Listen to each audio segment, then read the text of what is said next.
ओम शांति। 26/5/2026 की मुरली। मीठे बच्चे, सदा इसी खुशी में रहो कि स्वयं भगवान हमें टीचर बनकर पढ़ाते हैं। हम उनसे राजयोग सीख रहे हैं, प्रजा योग नहीं। प्रश्न, इस पढ़ाई की खूबी कौन सी है? तुम्हें कब तक पुरुषार्थ करना है? उत्तर, यह पढ़ाई जो बहुत समय से करते आ रहे हैं उनसे नए बच्चे तीखे चले जाते हैं। यह भी खूबी है जो 3 मास की तीखी बुद्धि वाले तिरव पुरुषार्थी नए बच्चे पुराने से भी आगे जा सकते हैं। तुम्हें पुरुषार्थ तब तक करना है जब तक पूरे मास न हो, कर्मातीत अवस्था न हो, सब हिसाब किताब छूट न जाए। ओम शांति। बच्चे कहाँ बैठे हैं? बेहद के बाप की स्कूल में। बहुत ही ऊंचा नशा होना चाहिए बच्चों को। किसके बच्चों को? बेहद के बाप के बच्चों को अथवा रूहानी बच्चों को। बाप रूहों को ही पढ़ाते हैं, गुजराती व मराठी को नहीं पढ़ाते। वह तो नाम रूप हो गया, बाप पढ़ाते ही हैं रूहों को। तुम बच्चे भी समझते हो हमारा बेहद का बाप वही है जिसको भगवान कहते हैं। भगवानुवाच भी है जरूर, परंतु भगवान किसको कहा जाता है ये समझते नहीं हैं। कहते भी हैं शिव परमात्मा नमः। परमात्मा तो एक ही है, वह है ऊंचते ऊंच निराकार। तुमको श्री कृष्ण भगवान नहीं पढ़ाते, न पढ़ाया था। तुम जानते हो हम आत्माओं का बाबा हमको पढ़ा रहे हैं। भगवान तो निराकार ही ठहरा। शिव के मंदिर में जाते हैं, उनकी पूजा भी करते हैं तो जरूर कोई चीज़ है। नाम रूप से न्यारी कोई चीज़ थोड़ी ही होती है, यह भी तुम अब समझते हो। सारी दुनिया में कोई भी नहीं जानते हैं, तुम भी अभी जानने लग पड़े हो। बहुत समय से जानते आए हो, ऐसे भी नहीं। बहुत समय से आने वालों से नए तीखे नहीं जा सकते हैं, यह भी खूबी है। 3 मास के नए बच्चे भी बहुत तीखे हो सकते हैं। कहते हैं बाबा इस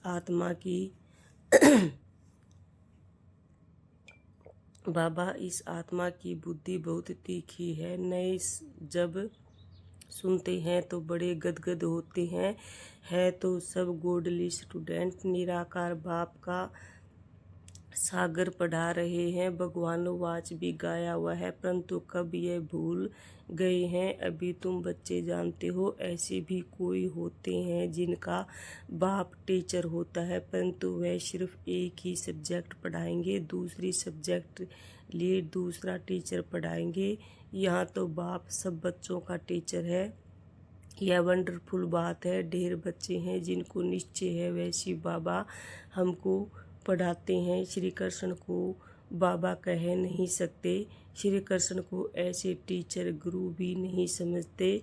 यह तो प्रैक्टिकल पढ़ा रहे हैं। तुम भिन्न भिन्न प्रकार के स्टूडेंट बैठे हो, बाबा टीचर पढ़ाते हैं। जब तक तुम पास हो जाओ, कर्मातीत अवस्था को पा लो, तब तक पुरुषार्थ करना है, कर्मों के हिसाब किताब से छूटना है। तुम्हें अंदर में बड़ी खुशी होनी चाहिए। बाबा हमको ऐसी दुनिया में ले जाते हैं और कोई ऐसे स्कूल होते नहीं जो बच्चे बैठे हों और समझे परम धाम निवासी बाबा आकर हमें पढ़ाएंगे।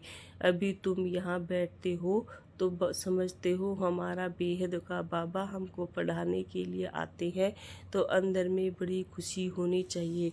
बाबा हमको राजयोग सिखा रहे हैं, यह प्रजा योग नहीं, यह है राजयोग। इस याद से ही बच्चों को खुशी का पारा चढ़ना चाहिए।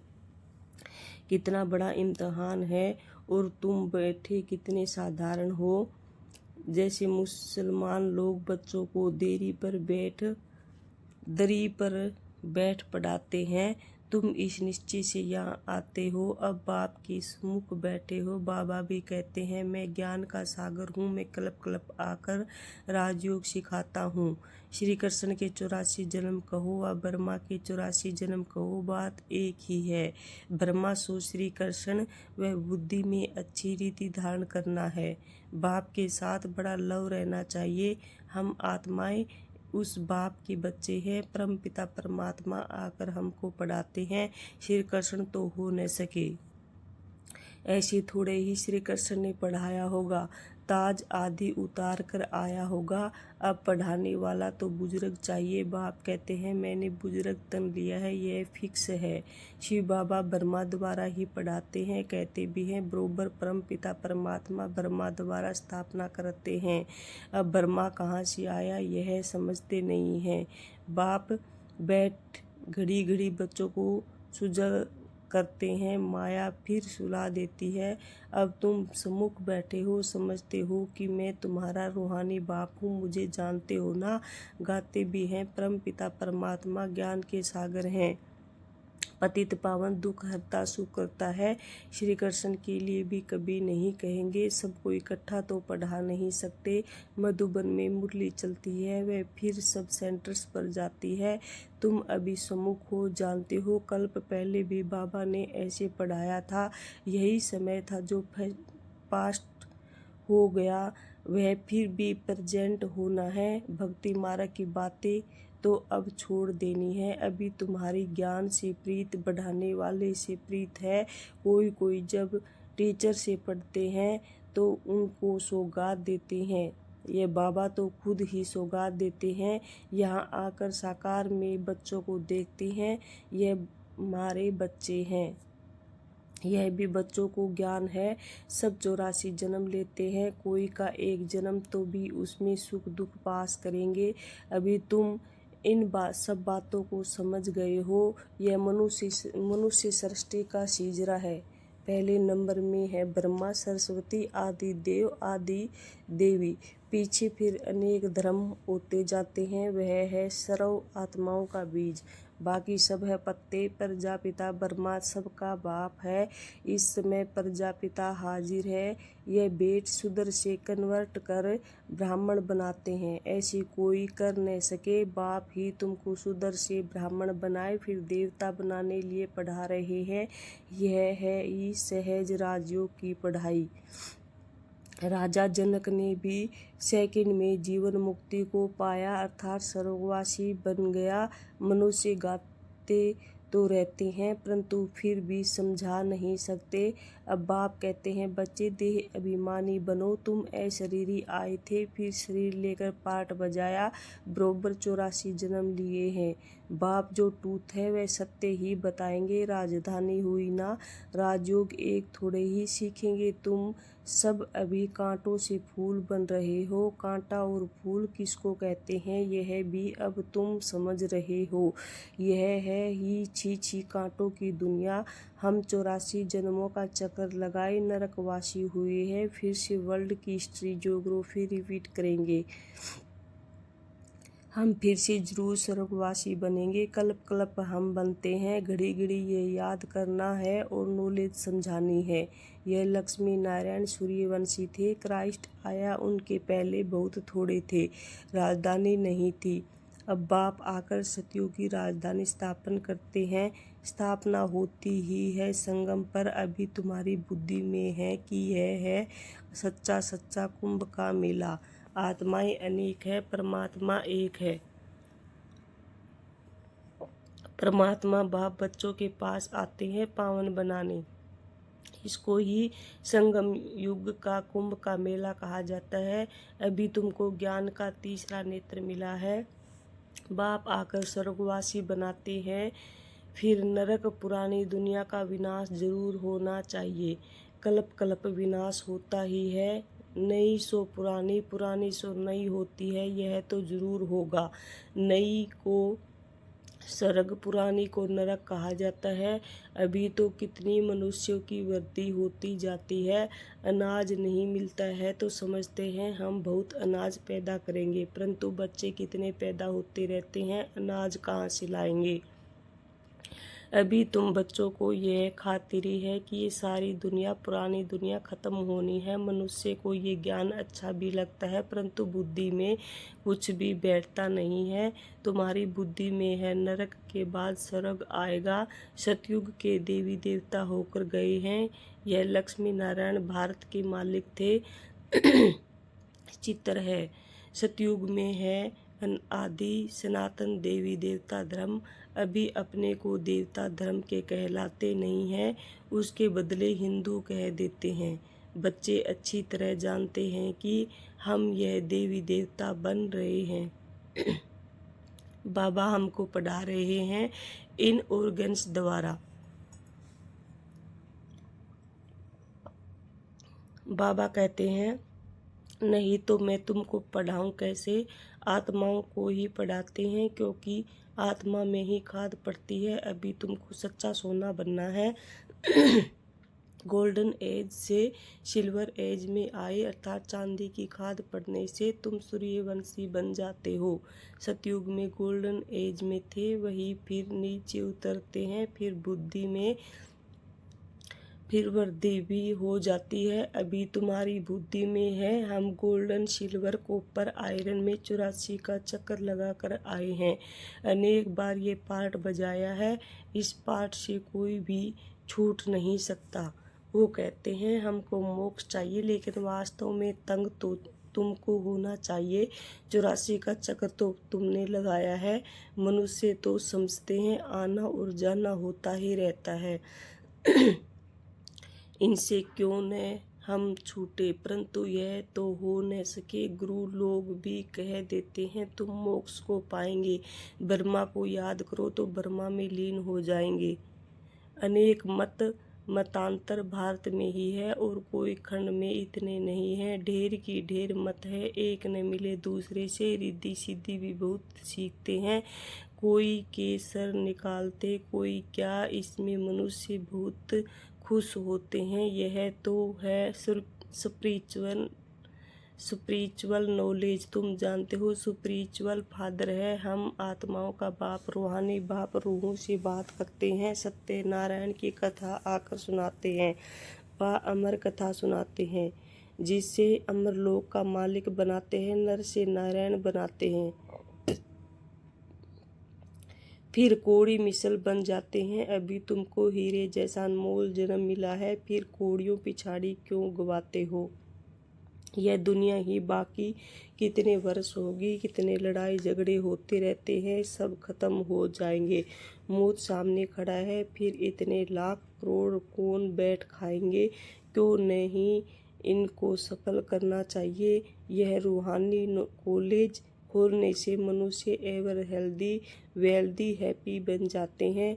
सो भी यह कंबाइंड है। हॉस्पिटल और यूनिवर्सिटी, हेल्थ, वेल्थ, हैप्पीनेस तो है ही, बरोबर योग से आयु भी बड़ी मिलती है। कितने तुम हेल्दी बनते हो, फिर कारून का खजाना भी मिलता है। अल्लाह अव्वल दिन का नाटक दिखाते हैं ना। तुम जानते हो अल्लाह जो आदि सनातन देवी देवता धर्म स्थापन करते हैं, उसमें बहुत सुख है। नाम ही है स्वर्ग। तुम शांति धाम के रहवासी थे, फिर तुम पहले सुख धाम में आए, फिर 84 जन्म लेते नीचे गिरते आए हो। कल्प कल्प हम तुम बच्चों को ऐसे बैठ समझाते हैं, तुम अपने जन्मों को नहीं जानते हो। मैं तुमको बताता हूँ, तुमने 84 जन्म लिए हैं। यह चोला पतित है, आत्मा भी तमो प्रधान हो गई है। बाबा राइट कहते हैं, बाबा कभी रोंग कहेंगे नहीं। वह है ही ट्रुथ। सतयुग है ही वॉइसलेस वर्ल्ड, राइटियस दुनिया। फिर रावण अनराइटियस बनाते हैं। यह है ही झूठ, खंड खाते भी हैं। झूठी माया, झूठी काया, कौन सा संसार। यह सारा पुराना संसार झूठा है। सतयुग में सच्चा संसार था। दुनिया एक ही है, दो दुनिया नहीं है। नई दुनिया से फिर पुरानी होती है। नए मकान पुराने मकान में फर्क तो होता है। नया बनकर तैयार होता है तो समझते हैं नए में बैठेंगे। यहाँ भी बच्चों के लिए नया मकान बनाते हैं। बहुत बच्चे होते जाएंगे। तुम बच्चों को तो बहुत खुशी होनी चाहिए। बाप कहते हैं, मुझ ज्ञान सागर के बच्चे सब काम चिता पर बैठे बेचारे एकदम जल गए हैं। अब फिर उनको ज्ञान चिता पर बैठाते हैं। ज्ञान चिता पर बैठाए स्वर्ग का मालिक बनाते हैं। काम चिता पर बैठने से बिल्कुल ही काले बन गए हैं। श्री कृष्ण को श्याम सुंदर नाम दिया है, परंतु अर्थ कोई समझ नहीं सकते। अब तुम क्या से क्या बनते हो? बाप कौड़ी से हीरे मिसल बनाते हैं तो फिर इतना अटेंशन देना चाहिए। बाप को याद करना चाहिए। याद से ही तुम स्वर्ग के मालिक बनेंगे। अच्छा, मीठे मीठे शिकले दे बच्चों प्रति माता पिता बाप दादा का याद प्यार और गुड मॉर्निंग। रूहानी बाप की रूहानी बच्चों को नमस्ते। धारणा के लिए मुख्य सार। हीरे तुल्य अनमोल जीवन को कौड़ियों के पीछे नहीं गंवाना है। मौत सामने खड़ा है, इसलिए अपना सब कुछ रूहानी सेवा में सफल करना है। पढ़ाई और पढ़ाने वाले से सच्ची प्रीत रखनी है। भगवान हमको पढ़ाने आते हैं, इस खुशी में रहना है। वरदान, कैचिंग पावर द्वारा अपने असली संस्कार को कैच कर उनका स्वरूप बनने वाले शक्तिशाली भव। पुरुषार्थ का मुख्य आधार कैचिंग पावर है। जैसे साइंसदान बहुत पहले के साउंड को कैच करते हैं, ऐसे आप साइलेंस की शक्ति से अपने आदि देवी संस्कार कैच करो। इसके लिए सदैव यही समझते रहे कि मैं यही था और फिर बन रहा हूँ। जितना उन संस्कारों को कैच करेंगे उतना उसका स्वरूप बनेंगे। 5000 वर्ष की बात इतनी स्पष्ट अनुभव में आए जैसे कल्प की बात है। अपनी स्मृति को इतना श्रेष्ठ और स्पष्ट बनाओ, तब शक्तिशाली बनेंगी। स्लोगन, ब्राह्मण जीवन का स्वांश खुशी है। शरीर चला जाए लेकिन खुशी न जाए। अव्यक्त इशारे, सदा अचल अडोल एक रस स्थिति का अनुभव करो। एक धक से सौदा करने वाले एक के होने कारण सदा एक रस रहते हैं। बाकी जो थोड़ा थोड़ा करके सौदा करते हैं, एक की बजाय 2 नाव में पांव रखने वाले हैं, वे सदा कोई न कोई उलझन की हलचल में एक रस नहीं बनते हैं। इसलिए सौदा करना है तो सेकंड में करो, दिल के टुकड़े टुकड़े नहीं करो। ओम शांति।